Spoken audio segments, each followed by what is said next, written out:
यहाँ साक्षात चमत्कार, पैर रखने तक की नहीं मिल रही जगह। रामलला के दर्शन की इतनी दीवानगी, इतनी भीड़ कि अपार जनसैलाब को संभालने के लिए उतरनी पड़ी आर्मी। प्रशासन के भी फूल गए हाथ पांव, करनी पड़ी खास अपील। होटल हो गए हाउसफुल, सड़कें हो गई जाम। नजारा देख कहने लगे अयोध्या वासी, आ गया असली त्रेतायुग। पहले दिन जैसे ही भक्तों के लिए रामलला के खुले कपाट, दर्शन के लिए राम की नगरी में टूट पड़ा भक्तों का जनसैलाब।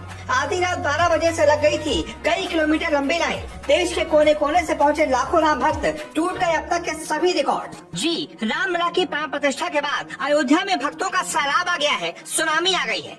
भगवान राम के दर्शन के लिए हजारों की तादाद में लगातार श्रद्धालु पहुँच रहे हैं। उद्घाटन के बाद पहले ही दिन राम मंदिर भक्तों से खचाखच भर गया है।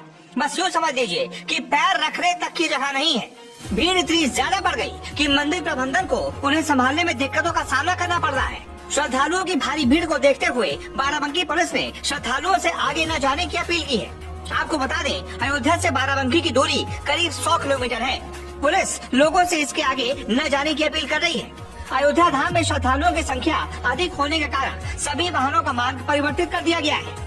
इस बीच अयोध्या पुलिस ने सफाई देते हुए कहा है कि अयोध्या में भक्तों की कई किलोमीटर लंबी भीड़ की वजह से रामलला के दर्शन नहीं रोके गए हैं। भीड़ का कारण ये है कि मंदिर प्रबंधन ने सभी गाड़ियों को पंचकोसी परिक्रमा पथ के पास रोकना शुरू कर दिया है। हालात ऐसे हो गए हैं कि 2 बजे तक दर्शनार्थियों की एंट्री पर रोक लगा दी गई है। फिलहाल मंदिर परिसर में मौजूद दर्शनार्थियों को दर्शन कराए जा रहे हैं। इस बीच मंदिर प्रबंधन ने एडवाइजरी भी जारी की है। एडवाइजरी में कहा गया है कि राम पथ पर भीड़ भाड़ लगाने से बचें। अगर संभव हो तो सड़कों पर भीड़ न लगाएं, जिससे श्रद्धालुओं को सुगमता के साथ प्रभु श्री राम के दर्शन करने में सहूलियत हो। दरअसल रामलला की प्राण प्रतिष्ठा के बाद अयोध्या धाम में प्रभु श्री राम के दर्शन करने वालों का रेल लगना शुरू हो गया है। अयोध्या पहुँच रहे हजारों भक्त किसी भी तरह जल्द से जल्द मंदिर पहुँचकर रामलला के दर्शन करना चाह रहे हैं। राम मंदिर के मुख्य द्वार के बाहर तड़के करीब 2 बजे से ही भक्तों की लंबी लाइनें लगना शुरू हो चुकी थी। भीड़ में मौजूद लोग गेट के सामने ही जय श्री राम का उद्घोष कर मंदिर के अंदर दाखिल होते देखे गए। आपको बता दें, राम मंदिर के उद्घाटन से करीब 2 हफ्ते पहले अयोध्या में होटल की बुकिंग 80% तक बढ़ गई थी। यहाँ होटल में एक दिन के कमरे की कीमत अब तक के सबसे हाईएस्ट रेट पर पहुँच चुकी है, जिसमें 5 गुना तक इजाफा हुआ है।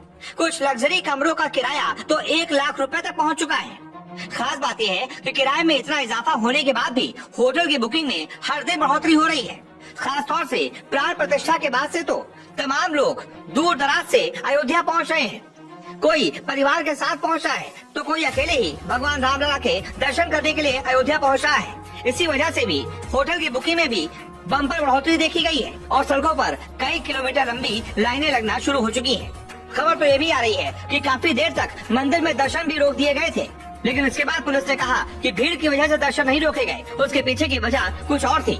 तो ऐसे में अगर आप आज या कल में भगवान रामलला के दर्शन करने के लिए अयोध्या जाने का प्लान बना रहे हैं तो अभी कृपया करके उसे पोस्टपोन कर दीजिए। हालात थोड़े से सुधर जाएं, उसके बाद जब चीजें नॉर्मल हो जाएं, व्यवस्थित हो जाएं, तभी अयोध्या जाएं।